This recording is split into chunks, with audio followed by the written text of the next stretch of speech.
kører vi. Yes. Vi har vores motor, den går over en stor gearkasse som har nogle forskellige output. Vi starter med den første her, en stor remskive her. Der sidder en kobling herinde bagved, som tænder for, at det er til at tænde mærket. Den kører ned på en stor remskive her, som har en gennemgående aksel ind på den anden side af maskinen. Kommer vi om lidt. Men den går på den første store variatorrem her, som så kører ned og trækker vores den her tærskcylinder. Og det er jo den store variator her, det gør så, at vi kan variere tærskcylinderens hastighed. Og vores halmvinde, den bliver så trukket af tærskcylinderen, så den kører. Yes. Ja, det er jo så vores tærskcylinder og vores halmvinde, der bliver trukket der. Hvis vi så kører lidt tilbage, så er der den anden rem herude, eller remhjul, som også går i gang, når der er, at koblingen den tændes.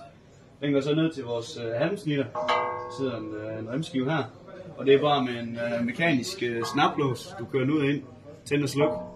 Altså herinde bagved, der sidder ligesom 2 gear. Der kan du tage remmen fra den store over på den lille, over i lavgear, som så kører hele vejen ned på halmsnitteren dernede. Det er sådan forholdsvis simpelt.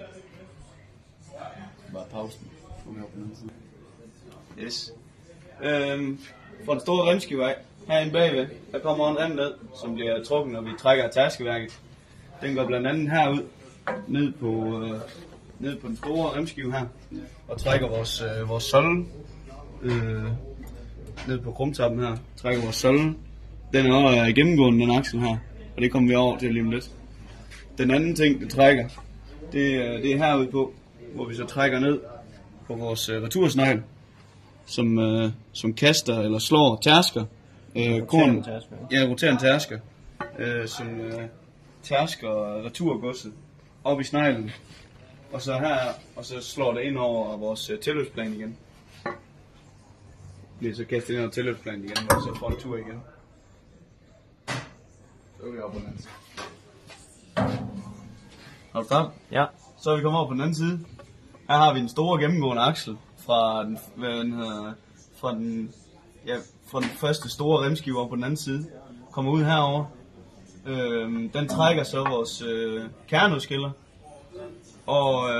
Og den render faktisk igennem vores anden halmvinde, den bagerste halmvinde, og trækker den med rundt, så halmvinden og kerneudskiller, de bliver trukket her. Det andet den trækker, det er at den kører op og trækker vores kornelevator op til kornsneglen, og her trækker vi så det opføringssneglen, og det går så også ned hernede og trækker ind på den anden, eller trækker vores kornsnegl ned i bunden. Det andet vi trækker her, det er så vores den gennemgående aksel nede i bunden, der trækker vores solde på krumtappen der, og den trækker over herover i den her side, inde bagved.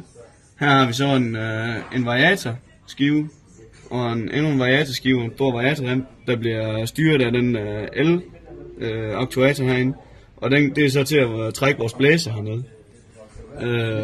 Og så kan vi variere hastighed på den. Her fra den store, vores gennemgående aksel, vores drivaksel her, der har vi en slange, der kører ind her. Det er til at aktivere vores kobling til indføring, til at starte indføring. Og så render den her remskive her, den render så med rundt. Remmen, den kører så på den her remskive her, hvor det så lige, hvor den så kører ned på den næste, og så trækker vores indføring her. Og det kører jo så, den trækker så indføringen og kører ned. Og driver akslen hernede, som kommer ud over på den anden side, og trækker hele skærebordet. Så er vi så, det er så på den anden side, hvor akslen så render ind under slug lige derovre. Så ind på vores skærebord. Herinde, der sidder en variatorskive nede i bunden og en oppe i toppen. Og så har vi så en aktuator herude, en elmotor, som kan styre de variatorskiver. Du kan se toppen af variatorskiven her. Den går så ind og trækker vores halmvinde her på det store tandhjul. Og det er så måden vi justerer hastigheden på halmvinden. Ellers så den direkte aksel, den går ind hernede på et tandhjul, hvor der så normalt sidder en kæde, som så kører ind og tager vores indføringstrummel. Samtidig så kører der en rem på, som så kører hen og kører vores wobblebox ind til vores knivetræk. Så